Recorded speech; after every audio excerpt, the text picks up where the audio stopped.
ഏട്ടത്തിമാരെ, എല്ലാം ഞാൻ അറിഞ്ഞു.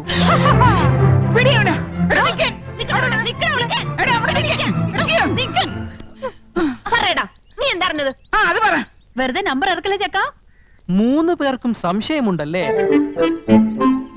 ഭർത്താക്കന്മാരെ സംശയമുണ്ടല്ലേ? സംശയിക്കണം. ഗുരുതരാവസ്ഥയിലാണ്. ഒരാഴ്ചക്കകം എന്തും സംഭവിക്കാം. അപ്പൊ കത്ത് കിട്ടുകാരൻ നീ അറിഞ്ഞൂല്ലേ? കത്തോ? കത്ത്? ഓ, കത്ത്! അത് ഞാൻ അറിഞ്ഞു ഏട്ടത്തെ.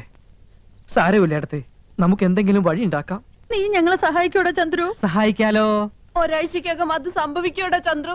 ചിലപ്പോ ഒരാഴ്ച തന്നെ വേണ്ടി വരില്ല ഏട്ടത്തെ. ചെക്കനെല്ലാം അറിഞ്ഞിരിക്കുന്നു. പറയടാ, ആ ഒരാൾ ആരാണ്? ആ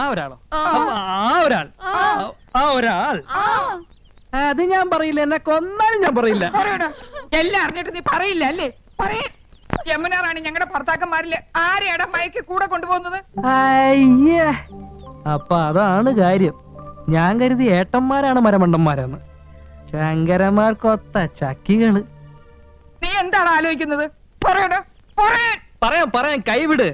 ആ കത്ത് വായിച്ചാൽ എനിക്ക് പറയാൻ പറ്റൂ. കത്ത് എവിടെ? കത്ത് എന്റെ കയ്യിലുണ്ട്.